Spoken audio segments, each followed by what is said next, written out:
for the keynote address. Welcome, Mr. Khuntia. Mr. Khuntia is IIT Kanpur alumnus and 1981 batch IAS officer.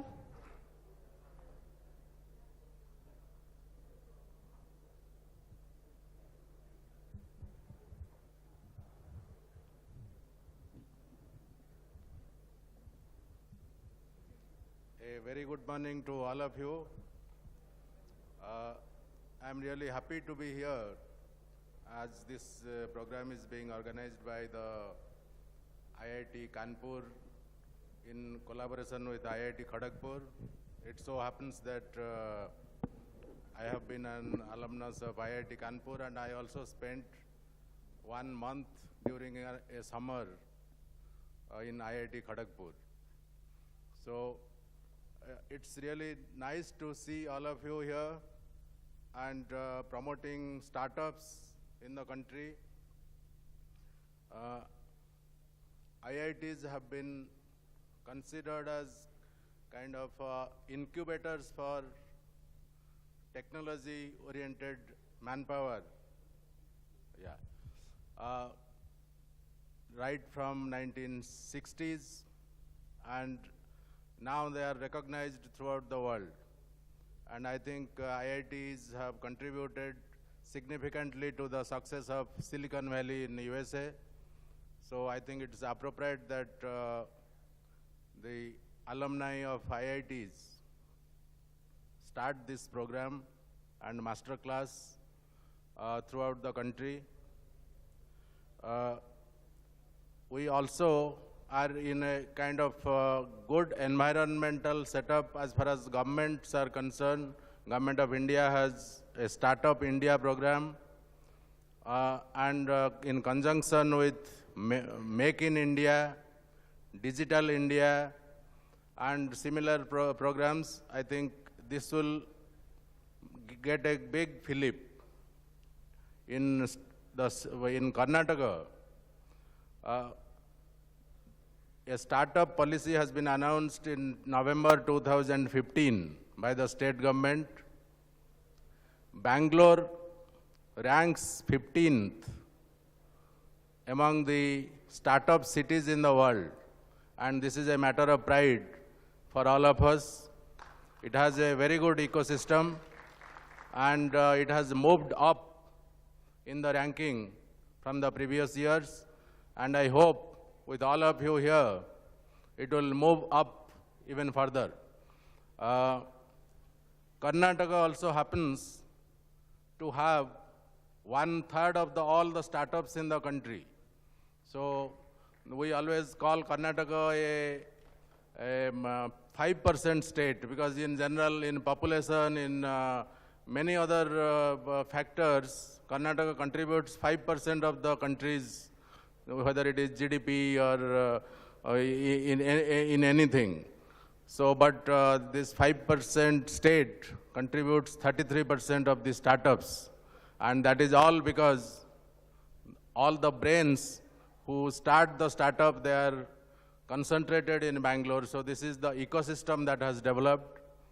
And I think we also have a responsibility that those who have developed this ecosystem can also spread it throughout the country, so that just like Bangalore is 15th in rank, I don't think India as a country will be very high in the ranking among the countries. I don't know whether there has been any ranking for the countries, but if it is done, perhaps we may not be very much higher up, but we can. And our advantage is we have a demographic advantage. We have the largest number of young people in the world. So much higher than what China also has, because China has an aging population.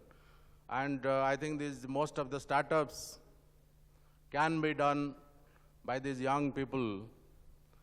Not that the other people will not be able to do it. In fact, you just heard that people who just retire or superannuate, they also can, from a kind of a secure job, they can switch over to doing something new.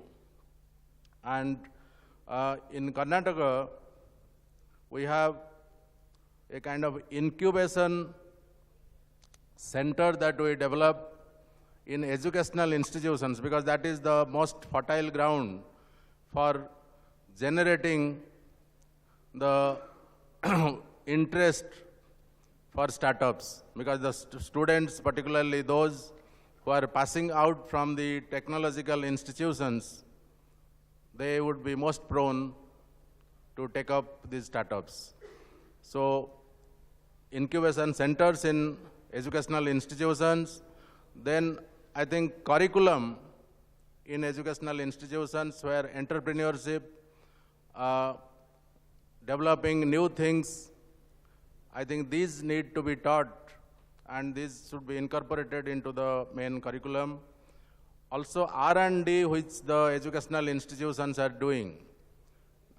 In our Karnataka policy, we also have a facility to develop these R&D ideas through an incubation process, and to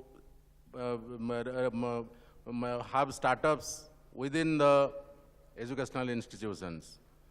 Karnataka has also set up, along with the NASCOM, a startup warehouse with 350 seats, so that those who do not have space, because the real estate is quite difficult not only in Bangalore but throughout the country now.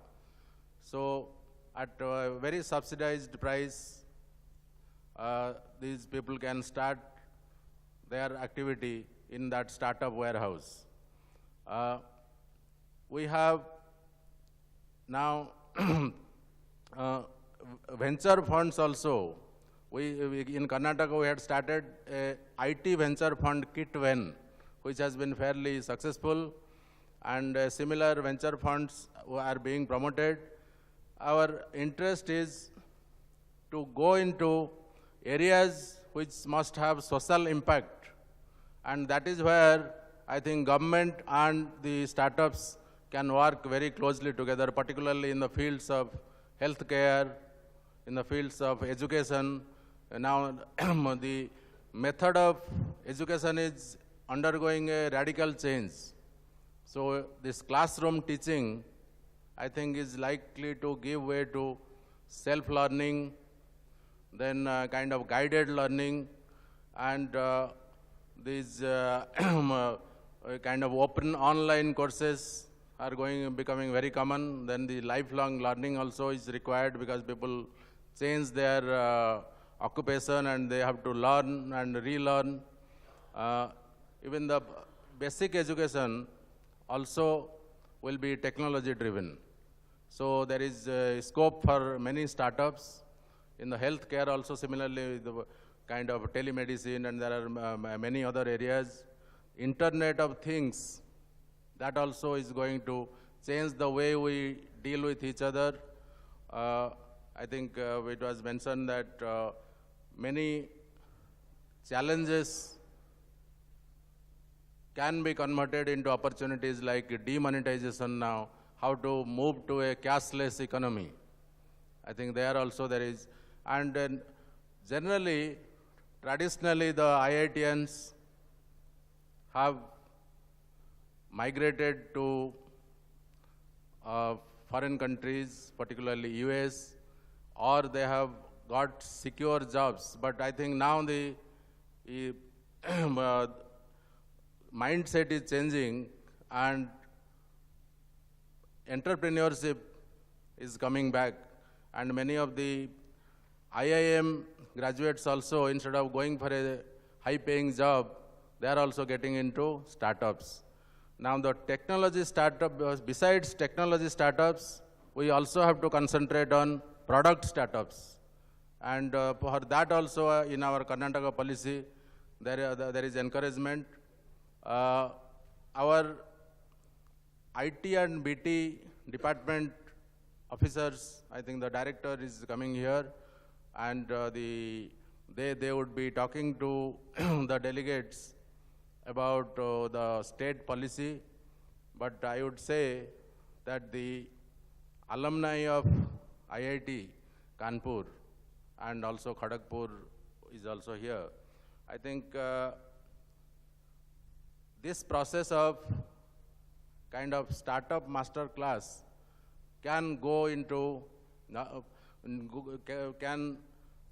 that you are doing in metro cities, I think you can spread it into even tier 2 and tier 3 cities. And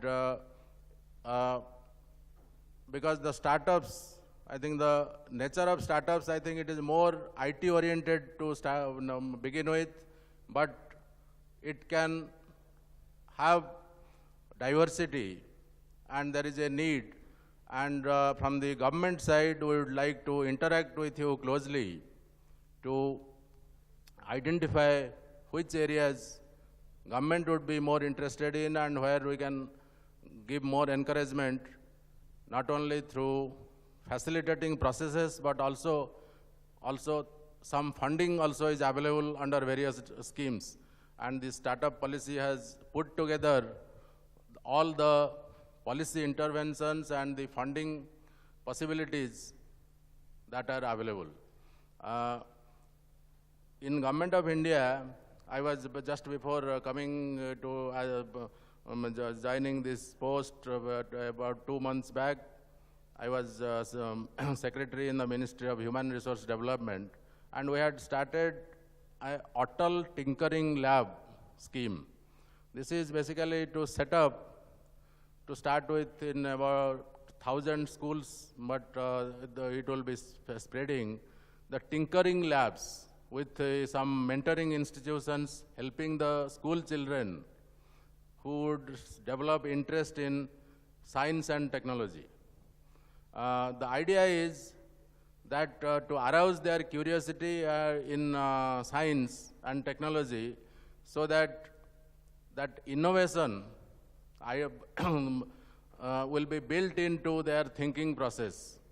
And I think we have to start early from the school, and then in the higher educational institutions, in the engineering colleges, in the technological institutions, academic institutions, we have to encourage students to think innovatively and analytically. I think if that happens, then these startups will be much easier, because ideas move the world. So any new idea, now nobody could think that even vegetable vendors and auto rickshaw drivers will have cashless payment system, but that has become a reality now. So many more such things are possible, and Professor Anil Gupta of IIM Ahmedabad, he compiles the rural innovations every year, and there are even illiterate rural people, they have innovated many gadgets and all which are useful to the society. And I think we have to harness this innovativeness throughout the country, and particularly among the youth who are just passing out from educational institutions. And through these incubation centers, and the help is available, but I think we have to align them to make use of such assistance from government and through public-private partnership. I would look forward to close interaction with the Alumni Association of IIT Kanpur in furthering this objective, and I hope that this one-day workshop that you are having today would be a great success, and it would be followed by a series of such workshops, not only in Bangalore, but throughout Karnataka and throughout the country. Thank you very much. Thank you, sir. I think it's really encouraging to know how the government of India is totally committed to spurring growth in the startup ecosystem. A small memento from our side.